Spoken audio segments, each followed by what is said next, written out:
সভাপতি, আমাদের সকলের শ্রদ্ধা, আমাদের স্বাধীনতা যুদ্ধের অন্যতম নেতা এবং স্বাধীনতা পতাকা উত্তোলনকারী আসম আব্দুল হক সাহেব, আমাদের কাছে আজকে মধ্যে উপস্থিত আছেন। এখানে আমার ছাত্র রাজনীতির যিনি আমার নেতা মোস্তফা হায়দার সাহেব, জাতীয় নেতৃবৃন্দ, প্রিয় ভাই এবং আসসালামু আলাইকুম।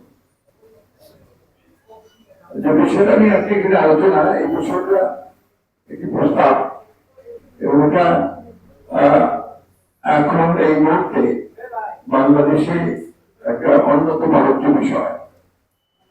আমরা আমাদের দলের পক্ষ থেকে এবং আমাদের যে যুবপথ আন্দোলন যারা আমরা একসাথে করছিলাম, তারা সবাই মিলে আমরা যে 31 দফা একটা প্রস্তাব করেছি, এই প্রস্তাবগুলোর মধ্যে এই পার্লামেন্টের কথা বলা আছে। এটা কতটা উপযোগী উপযোগী নয় সে বিষয়ে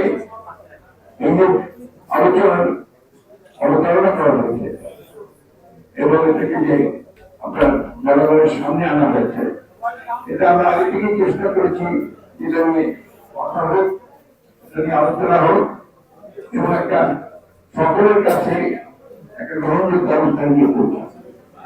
তো সবচেয়ে বড় কথা যেটা ভাই,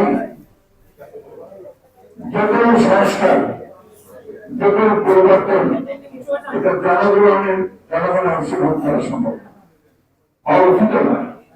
যে কারণে আমরা বারবার জনসচেতন সবার আগে কিন্তু দরকার, সেটা হচ্ছে যে আমরা যে দাবি করেছিল এর আগে যে সরকারকে অর্ধেক করে ইলেকশন কমিশনকে ভেঙে দিয়ে নতুন করে আবার নির্বাচন ব্যবস্থা করা।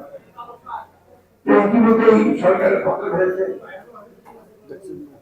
পার্লামেন্ট ভেঙে দেওয়া হয়েছে এবং একটি ইন্টারিম গভর্নমেন্ট অন্তর্বর্তীকালীন সরকার তারা দায়িত্ব নিয়েছেন এই রাষ্ট্র আপাতত পরিচালনা করবার এবং নির্বাচনের ব্যবস্থা করবার। আমি যেটা বিশ্বাস করি, আমার দল বিশ্বাস করে, যেই ধরনের মেজর প্রবলেমগুলো, পরিবর্তনগুলো, মৌলিক যে পরিবর্তন আসবে, সেই পরিবর্তনগুলো প্রারম্ভিক যেতে করি না আমরা, সেটা কখনোই জনগণের মতামত করা সম্ভব নয়। তার জন্য একমাত্র জায়গা হচ্ছে পার্লামেন্ট। পার্লামেন্ট নির্বাচন করতে হবে, সেটা যেন একেবারে কিন্তু অবাধ সুষ্ঠুভাবে হয়। সেই জন্য আমরা বলছি একটা নিরপেক্ষ সরকারের অধীনে সে নির্বাচন হতে হবে এবং নিরপেক্ষ অবাধ নির্বাচন হতে হবে। এখন নিরপেক্ষ সরকার আছে, আমরা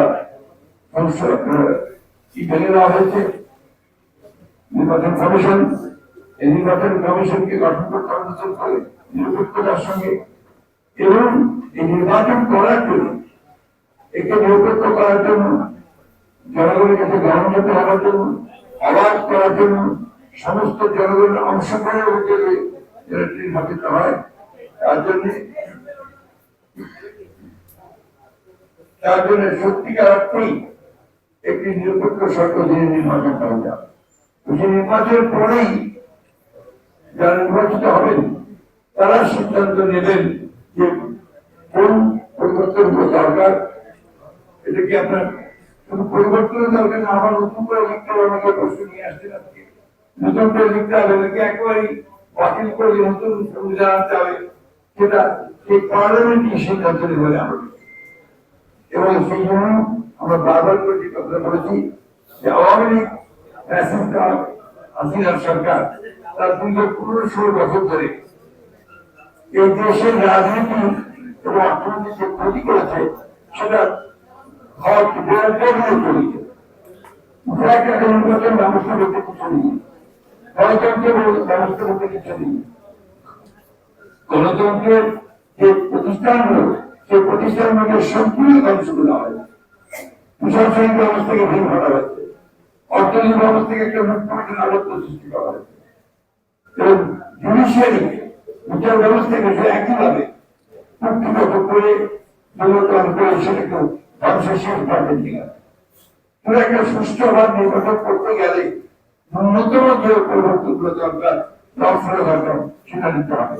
অর্থাৎ নির্বাচন কমিশন যে পরিবর্তন সংস্কার দরকার সেটা করতে হবে, প্রশাসনিক কাঠামোর যে পরিবর্তন সংস্কার দরকার সেটা করতে হবে, একই সঙ্গে জুডিশিয়ারি যেটা করা দরকার সেই কর্তব্য করতে হবে। তবে অবলম্বনে নির্বাচনের ব্যবস্থা করতে হবে।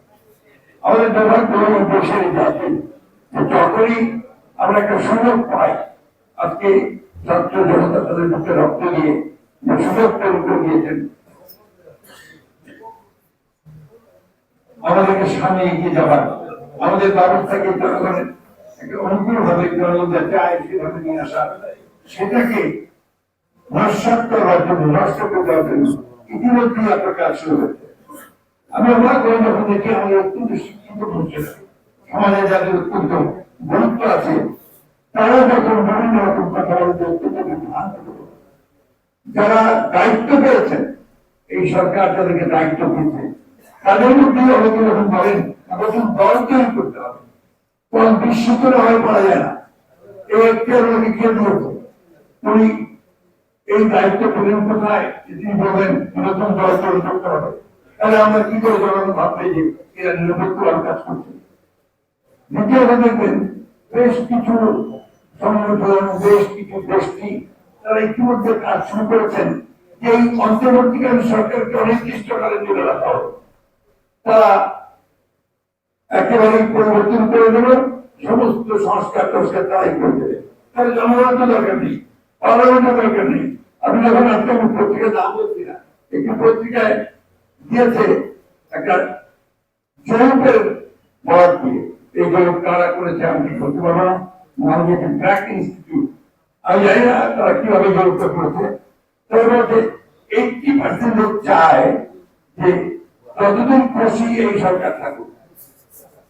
এটা আমি জানি না তারা এই কথাগুলো থেকে পেলো কিভাবে পেলো, জনগণ এটা কোনো মেনে নেবে না।